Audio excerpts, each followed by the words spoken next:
I am Christoph Waltz, and this is my last meal.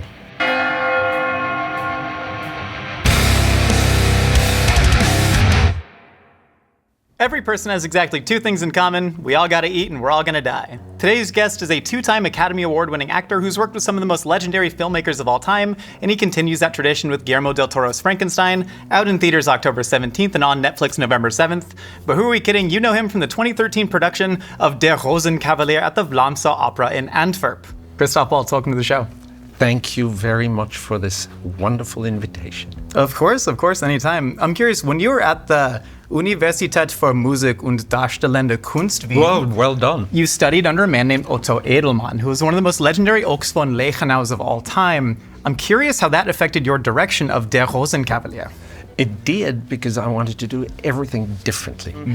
And I don't want to study media sciences for 3 semesters before I'm entitled to understand what is happening. So that's my approach. Had you thought about your last meal before? Never. Never? Never.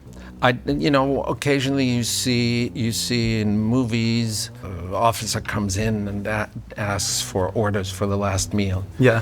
And would I care? We tend to think less about the execution part of this and more on like the celebration and the retrospective view of your life and experiences through food. But you imagined your own execution, more or less. No. I just, well, maybe that's, no, you see, would I care at all? Would I order a lot of alcohol? Yeah. Likely. I won't need the experience after that, Sure. Did you learn anything about yourself? Were any of the dishes that you chose sort of surprising to you? Actually, those dishes they look simple on the surface. Interesting. But simplicity is the most difficult thing to achieve. Unless you don't care and then it's not simple, then it's slipshod. Absolutely. And I hope the chef doesn't hold it against me. I put a few tripping stones in there. Spoken like a villain, booby-trapping his own last meal. How much do you think about death in general? A lot. Yeah. And recently I saw something that they're trying to allow burials at home. And one commentator said, no, it privatizes death. Whereas traditionally, look at the big funerals that they had with the long processions and the whole village or town they sort of accompany these extraordinary personalities on what they call their last journey. Yeah. So the funeral is really for the ones who stay behind. Yeah. Vienna has a very, very big central cemetery. Have you staked out your plot yet? No, that's my children once asked me, where would you like to be buried? I said, where I drop dead. The rest is your problem. You ready to eat? Sure. Let's do it. I'm waiting. Christoph, for the first course of your final meal, we have a very simple spaghetti pomodoro. We were inspired by Marcella Hazan's tomato sauce, so we've cooked down whole canned tomatoes picked at peak ripeness, of course, with a little bit of onion just for the scent, and then some fresh basil and Parmigiano Reggiano on top. And then we have the vitello tonato. Now this is veal loin that we've actually rolled up, tied off, and then sous vide to about 145 degrees, served with, of course, a tonato sauce, plenty of egg, olive oil, capers, blended with the tuna. Then a Negroni, a classic 1-1-1 cocktail of gin, sweet vermouth, and Campari. Beautiful color. That, not so much. Not so much. Listen, these are your choices. Please dig in. Where do we start? And why did these end up on your last meal? Well, this is something that I learned from a friend in London about 40 years ago. No one drank Negroni then. No. But there were a few bars in London where he and I used to go, and the bartenders there knew what they were doing. So Yeah. very curious. Well, cheers. If you allow me, cheers. Thank you very much. Thank you for coming.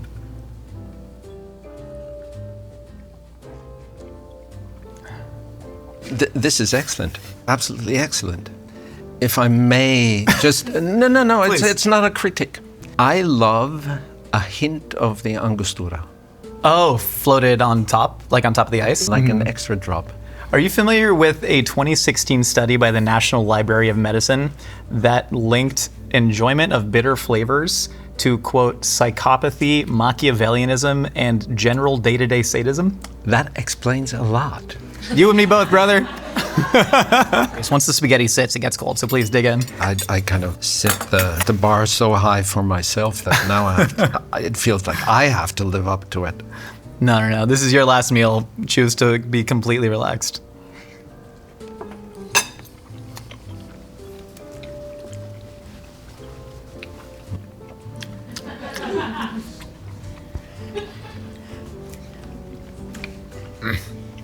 It's a damn good spaghetti.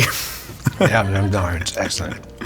I should come more often. I think you should. Come for Frankenstein 2 Electric Boogaloo. We know it's coming out. No, I'd come without it. Yeah. The vitello tonato, I found, is one of the most difficult dishes to explain to Americans. Cold boiled veal with tuna sauce doesn't exactly sound appetizing. Are there any dishes that you found in America that you think would be very difficult to explain to your average Austrian? The concept of American cuisine, if there is such a thing, is burgers. Sure. Meaning broiled or grilled meat. German word, in fact, that has then looped all the way around. Meat, mostly. Yeah. And the cliche is not terribly refined. It's kind of what you would eat on the trek west. Yeah. You know, wagons in a circle, you make a fire in the middle, somewhere out in the prairie, and you throw a piece of dead cow on it, and then you have it with baked beans or something.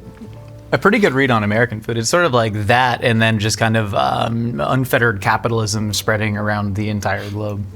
I was in Cannes recently and went to a gym out there, and there was a KFC right next to it, and I got kind of like bummed out seeing the American exports to this beautiful, seaside Provençal town. I agree. Of them just advertising like the double clucker deluxe. When Starbucks opened a cafe in Vienna, I thought the world had ended. Yeah. You pass Starbucks and you say, oh. Do you think that people from America perceive your accent to have a certain severity to it just because of the media diet that we've been fed for the last, say, 100 years? They wouldn't be wrong. Yeah, of course, it's just me. Yeah. Well, dig into the veal. It's getting room temperature. The first time we've made this dish on the show, most people ask for double cheeseburgers. I'm open to critique. No, there's no critique. The sauce is fantastic. Mm-hmm. The veal is a little bit on the... A little dry. It's a little dry, it's a little firm, and it's a little thick. We're comping this dish from your check. No. Okay, fine. Send him the full bill. I think the first time that most people in America were introduced to you was obviously Inglourious Basterds, but more specifically in the farmhouse scene, which is one of the most legendary scenes in movie history. What makes a villain drinking a glass of milk so uniquely terrifying? I'm not thinking about these things in these terms. In what way? I'm just thinking about, this is the character, and and now I drink a glass of milk, and that distance between is what I negotiate. Yeah. And that's it. So do you view yourself more like a single sprocket or cog in the large clock tower? Absolutely. That's kind of awesome. Yeah. Well, otherwise it would be unbearable, if I thought, it's all about me. It's my art. It's my... No. Sure. You can do that and everybody will indulge you because, they need to get the day finished. But in the end, not even in the end, in the beginning and the end, and all the while in between, that's what you are. Yeah. So you can make everybody suffer.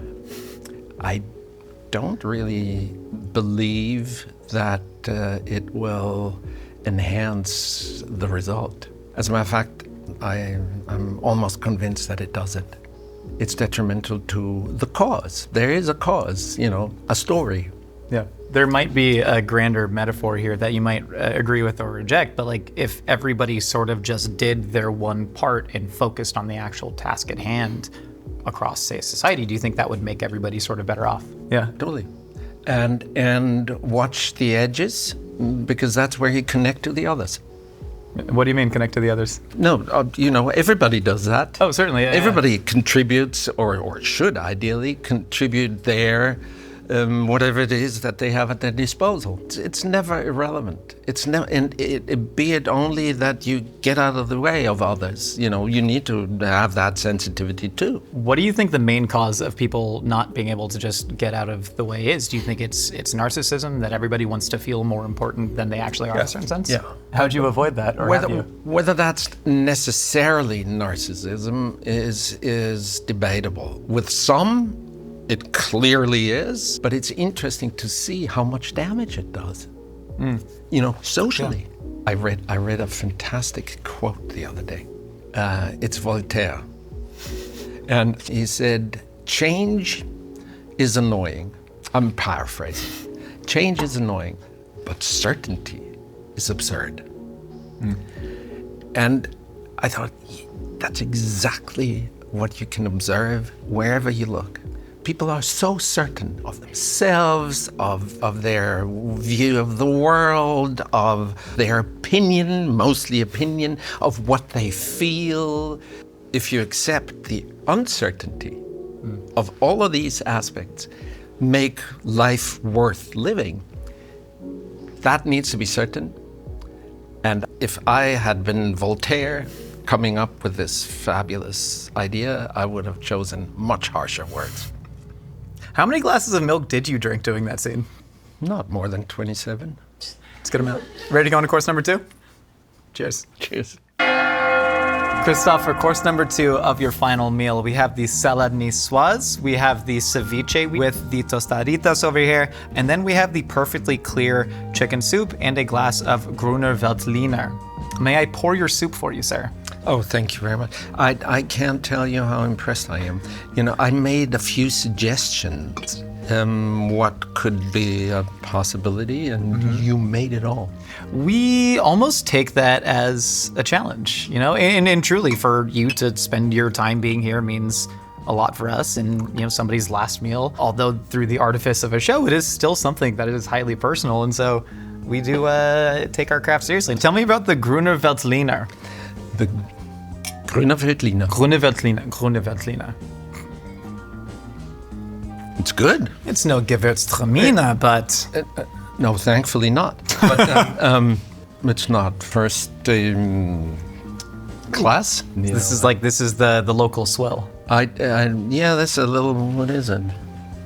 Kremse Wachsberg. This is really the good stuff. You can take it home, please. I will. Tell me about the clear chicken soup, because this was the first thing I saw when you sent us your last meal, and I was immediately obsessed. Why the clear chicken soup? It's another one of these real, simple, immensely difficult things to do. It is immensely difficult. You literally have to grind eggshells and egg whites with ground meat to create a raft on top, and then slowly skim off the fat through all the scum. There's kind of the metaphor there of, the actual time that you spend doing it is maybe 10 times more important and laborious than the final product, which at the end of the day is just soup. Now that's a fantastic topic for a long conversation. And I actually bothered my children from a very early age onwards. Process versus result. This here is a very, very result-oriented culture. You mean here as in America in America or the West, but this is, ahead of the rest of the West, but it is West and the rest will follow. Sure. No, that's how it happens. It's all about the result. We don't care about the process. Well, actually, it's exactly the other way around. It's all about the process. The result is at the end, speaking of death. You can't plan your death, I find, You can live out your years and the death will, as a result of that, follow, inevitably. So, same thing with now I'm really getting excited. With a job worth doing is a job worth doing well.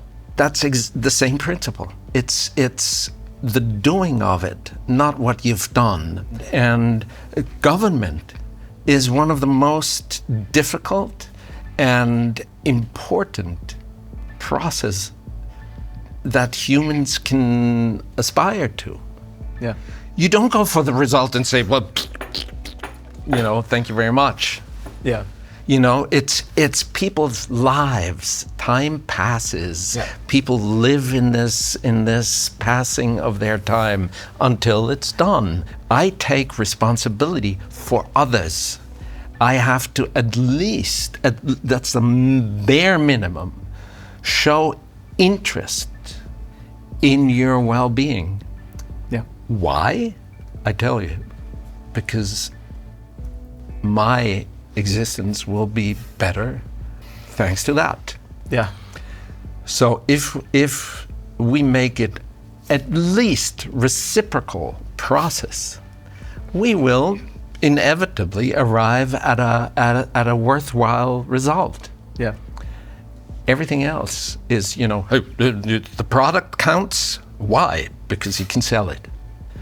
There's nothing for sale, but people's lives continue. Yeah.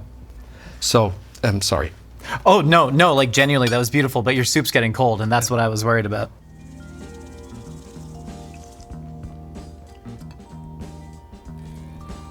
We should open a restaurant. Finally, somebody is worried about the result and the product that can be developed from this wonderful human experience. Christoph, we'd never thought about that. Everybody should get rich. I'm totally for it. But I ask, with what? Taking it from you won't do. I think people don't understand the sort of zero-sum game that we all live on the earth with a finite amount of resources. I think this is a good segue into Frankenstein. It's one of the central themes. I read Mary Shelley's Frankenstein when I was a teenager, and it was, very heavily affected me. One of the obvious themes is that unchecked ambition plus unfettered technology equals the scourge of humanity. Do you think that's a very close allegory for what we're currently going through with regards to, AI and everybody just trying to make a quick buck off of it? Frankenstein is not in our canon over there, literary canon. Oh, so we don't read Frankenstein in school. But it sounds so German. Well, because of Frankenstein, but Yeah. we even say it differently, Frankenstein. So did you grow up knowing that story at all outside of the Boris Karloff?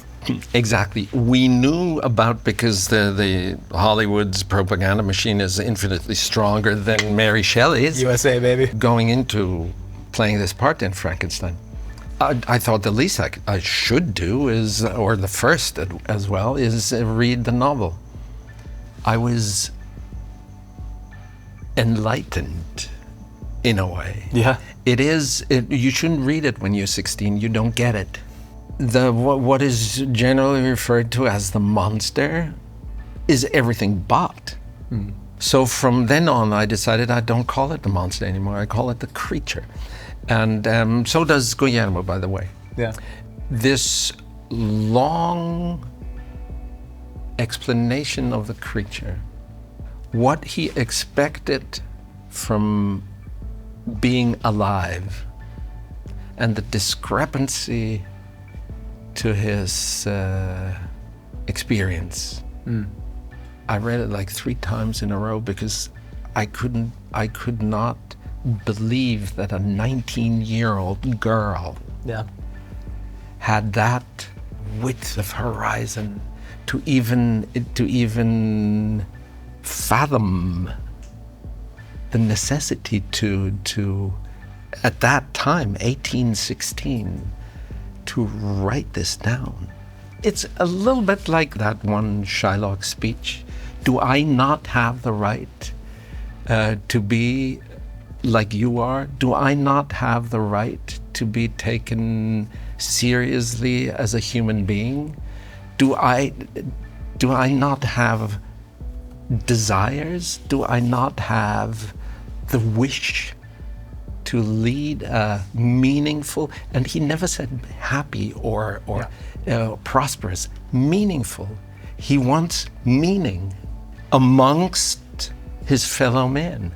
I was so touched by this. Anyway, yeah. So another relevance. Can I offer you some salad? Thank you. Now that it's so beautifully sitting here, demanding its own attention, the ceviche. I feel it's kind of misplaced. We tried to figure out how to course everything in a sort of timely manner, and sometimes it gets tough. It's in the sense of like telling the story of one's life cannot neatly fit into 4 courses, but we do try our best. You know, it may give rise to another interesting aspect in terms of process and result and misplaced. What's misplaced? It's Sure. a little bit of a contradiction. But there can never be a whole without a contradiction.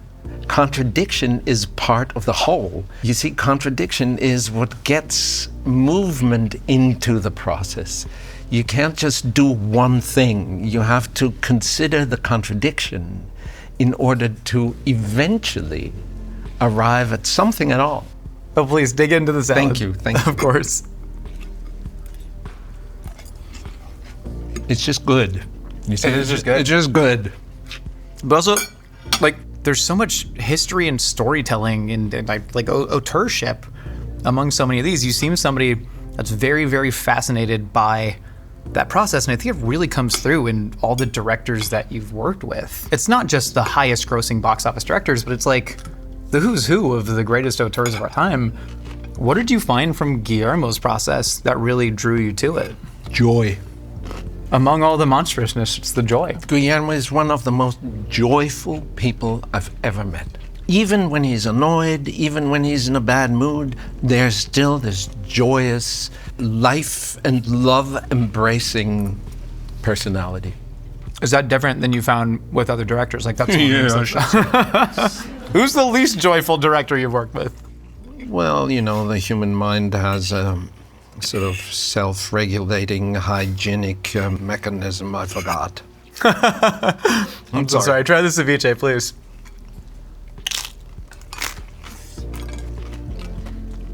See what I mean with misplaced or contradiction? It's so good It is so good. that it elevates the salade niçoise. It does. It's that existential terror that makes the laughter laugh harder and the laughter that brings you back. You're sort of being pulled on this string of contradictions. I want to be a marionette as an audience in service of the art, whether that's movies or that's food. All I look for in art is I want to be physically moved against my will. I don't know. I may have misheard, but I just had a flash in my mind. I'd like to laugh on my deathbed. Why is that? With the little limited experience I've had with that was it was like a fight, a fight towards death, or a struggle. Let's put it that way. I'd like to laugh myself onto the other side.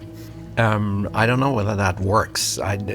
Because laughter is not a trivial thing. No? Laughter is serious.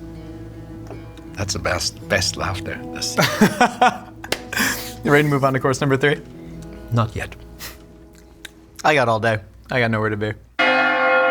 Christoph, for course number 3 of your final meal, we have the lamb filet mignon with a little bit of red wine and Dijon mustard demi-glace. And then we have the crown jewel of Austrian cooking, the Wiener Schnitzel, pounded out veal cutlet, egg wash, breadcrumb, shallow fried in oil, some lingonberry jam, and a little bit of parsley and lemon juice. And then, of course, we have the Fleury. This is a Beaujolais, one of my favorite wine regions in France. May I pour? Thank you. Of course. Decanted, served at exactly 57 degrees. Thank you. Why is it decanted? Did you not want me to see the bottle? We're ashamed of it. We got it at Target. Not as Well, which does not mean at all that it can't be better than what you. As we just discussed. Oh, you'll be the judge of that. Cheers.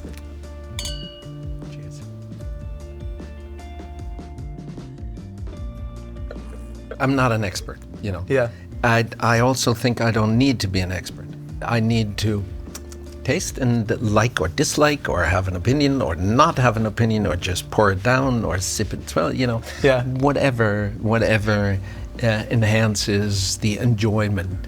That's interesting though, because like Fleury is like a very specific pull. We've had guests on the show who just say a glass of red wine and then we just sort of guess. But where did Fleury come from? It's oddly what some would consider a minor grape, Gamay. I really like it. You and me both.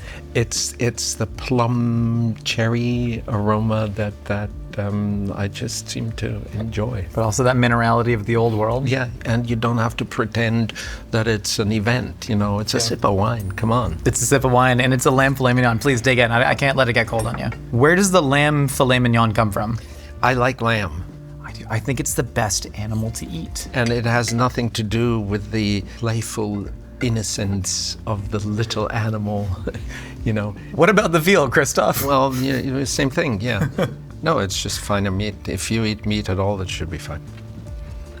Having that bite in my mouth and anticipating the way that this wine is going to hit my palate after, tremendously exciting for me. It's a good combination. It really is. This, not so much. Would you eat this with lingonberry? I wouldn't. You may. What do you mean you? When you say No. you mean me? I mean, I just, I think if you want jam on your meat, you can. A lot of people like it a lot. Some put a little ring of anchovy with a caper on top. Sure, why not? You can wear it as a hat as well. If you. You seem like you've lived a very examined life. You seem like very deep and thoughtful. Thank you. I'm still trying. I'm curious, were you like that when you were younger? Because I know you grew up in a family that was very involved in the theater, and you didn't necessarily want to become an actor from a young age.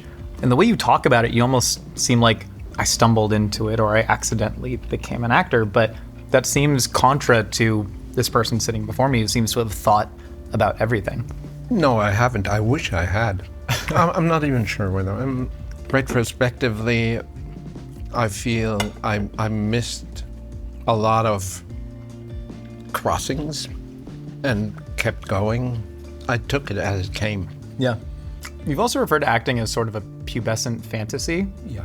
That a lot of people tend to grow out of, or if they don't grow out of it, sort of leads to problems. Is it the acting that's the pubescent fantasy, or is it the trappings of fame that come with acting that's the pubescent fantasy? Well, the acting is not a pubescent fantasy. The acting is possibly one of the most powerful human urges to make an impression on someone else. Yeah.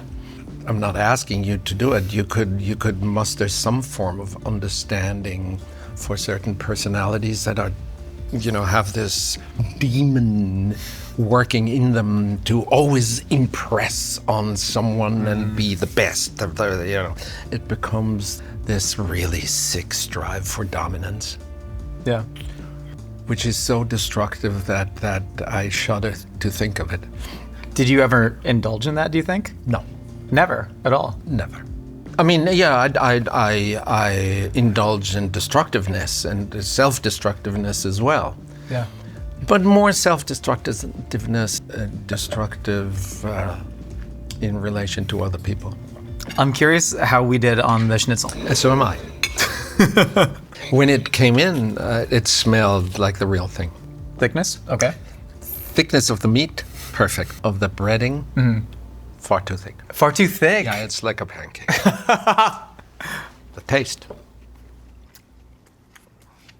You, I believe, trained with Lee Strasberg at some point. And you said something interesting, that teaching acting, in other words, is just a way to make money.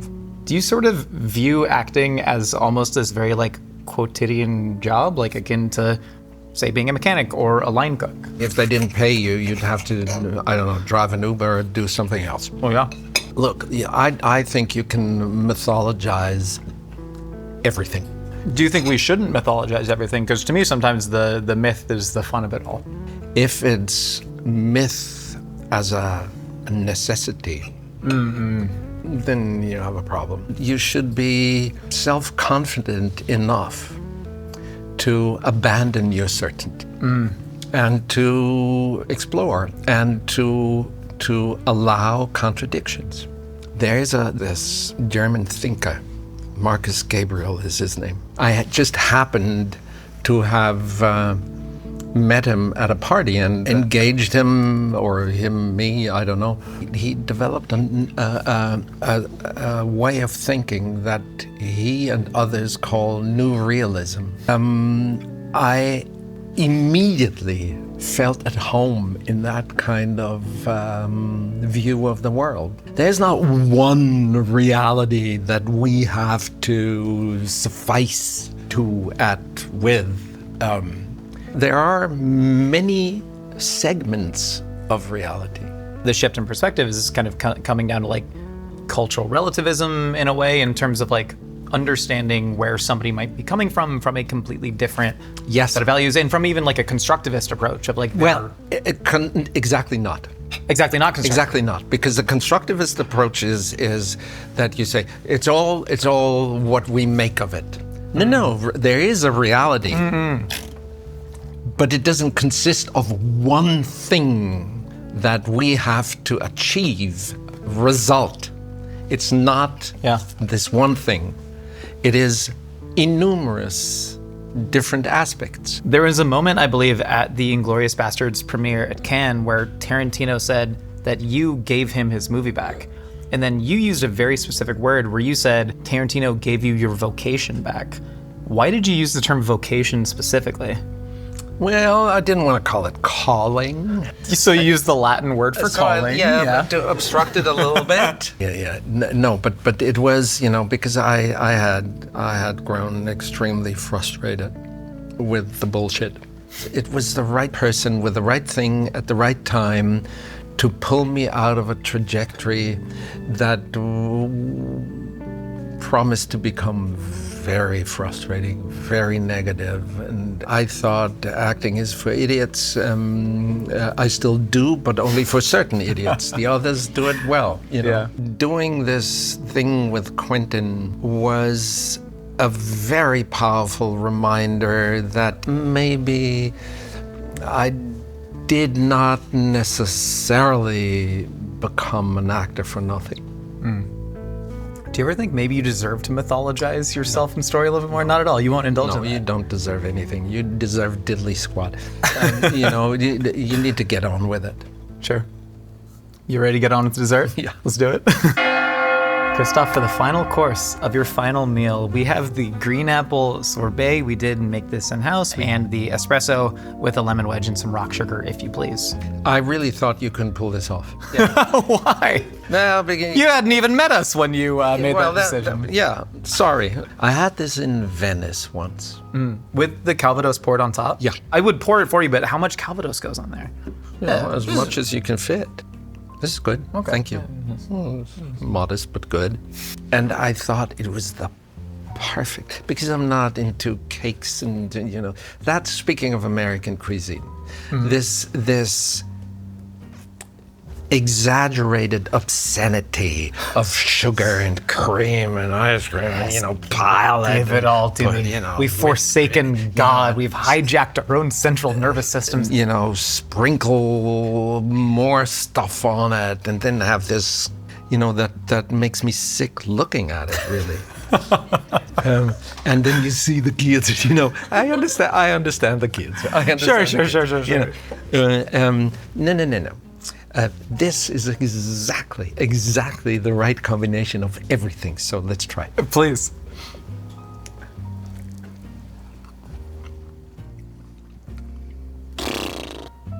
It's a little sweet. It's a little sweet. Could have used a little bit more acid in the sorbet. It's a little sweet. I would agree. If you really break down what taste is, it's a poison versus reward detection system in the mouth. So we talked earlier about bitterness and psychopathy. Interesting. That bitterness is literally nature telling you this is bad to eat. And then the sweetness is nature telling you this is good to eat. Is there something intrinsic to the human experience that draws you towards bitterness? I have to admit, I did ask myself, why am I drawn to bitterness? And I wondered whether it has something to do with the medicinal association, or with I really don't know. I find it terribly interesting what you said about bitterness. That there is a direct correlation to a mental disposition, I doubt very strongly. You have been in a disproportionate amount of movies that deal with the meaning of life, I'd say. Really? Do you think about the meaning of life, and does that affect the roles that you take? If you think about thinking about the meaning of life, you're already watching yourself thinking about the meaning of life, which kind of, as we all know, that observer alters the experiment. So you can turn that a few more times and then write a paper about it.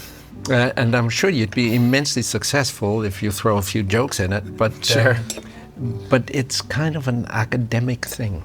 When you've talked about being like the cog in the clock created by the clockmaker as an actor, but it does seem like you're sort of seeking out these people who have very large things to say about the world, or is that me sort of seeing that with a retrospective lens just because they're good? No, you know, what I know. Yeah. I'm interested in what you know. So I can sit on the few things that I know I can do, and then what? Like the dragon on the treasure, and let no one touch it. Yeah. And therefore, nothing happens. I know there's a biblical analogy. It concerns us, and that's why it became a biblical analogy, not the other way around. Yeah. I'm a secular person. I was going to ask, but you grew up Catholic. I believe you were an altar boy at some point, but none of that was ever able to stick. No. I was an altar boy for the theatrics.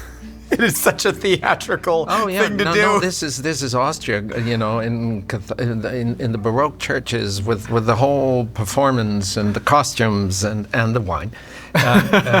So what ultimately do you believe happens when you die, and I'll cheers to you on your final bitter, psychopathy-laden espresso? Talk about medicinal. Isn't there a beautiful sequence and order to it that... There really is, starting with the bitter of the Negroni and coming... Actually, now I really like the ceviche because it was that, you know, that sore thumb that stuck out. It was. If you're looking at this meal like a graph, it's that one little data point, it's the outlier. That's exactly what my horoscope looks like. All of my planets are in Libra, except for Mars, which is in Aries. I know more about German opera than I do astrology. Someone did it once for me and drew the graphics, and it looked like a boat. It was all sitting in Libra, and Mars was in Aries, exactly opposite. So it looked like a boat with a mast. And Venus and Mars were in exact contradiction. What does it mean to me? Yeah. Nothing.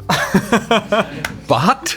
it looks good. Sure, I get that. No, you kind of have this beautiful, both hyper-realistic and then almost hyper-abstract thought process, which I'm sure is only from the outside looking in. I'm sure it makes a tremendous amount of sense to you, but I kind of love the way that you draw on the idea of like holistic forms in your mind. What form does death take for you? Because for some people, it's just the ultimate fear and terror. For some, it's an Academy Award-winning actor calling somebody a schmuck on the beach in black and white. I don't know, the trajectory is really what I can't deny, that occupies my mind a lot, you know, meaning aging. You know, the recurring thought that had I known that, you know, only 20 years ago, my whole life would have, no, just from 20 years ago onwards. But anyway, my wife likes to say better now than never. And I agree with her, but that's the kind of thing that I you know, physically, I still have that within my control. My thoughts about death at the moment are still within the realm of the deliberate, meaning I choose how to think about death. Yeah. I'm very much... concerned with life. What's the alternative to death? Paying a very handsome but wily scientist who thinks he's figured out the secret to everlasting life to harness the power of electricity? No, we've seen how that turns out. In movies. In movies. Yeah. Good luck. You ready to go on the lightning round? Let's do it. Who's the one person, dead or alive, you'd want to share your actual last meal with?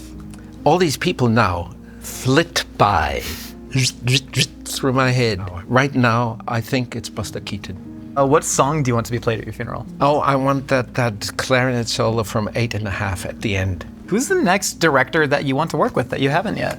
P.T. Anderson. Oh, God, what a tour de force. Who's your dream eulogizer at your funeral? Cicero. If Hans Landa, Dr. King Schultz, and Blofeld were at a dinner party, what would you serve? Vermouth. What's your biggest fear? Losing my mind. It's going to be a good test then. Do you remember the flight number of the Lufthansa plane that lost your razor? A razor? A whole bag. A number comes in my mind, 2306, but it's not. I know it's not. Finally, Christoph, are you happy? Not unconditionally. I think if you were unconditionally happy, you probably wouldn't be very bright. You'd be stupid.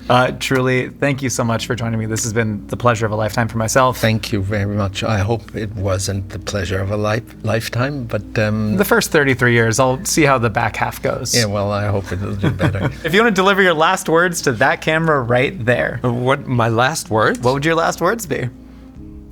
I shall miss myself. And I shall miss you too. Everyone, check out Frankenstein. That's out in theaters October 17th, on Netflix November 7th. And you got Only Murders in the Building on Hulu right now? Yeah, this building and others. You got anything else coming up? Frustration, disasters. Everyone, check out Frustration. Check out Disasters. They're happening all the time. Shit. Yes. Speaking of which. Watch the full recording of Good Mythical Evening sloshed in space on demand at goodmythicalevening.com. And don't forget to grab a limited edition tee while you're there.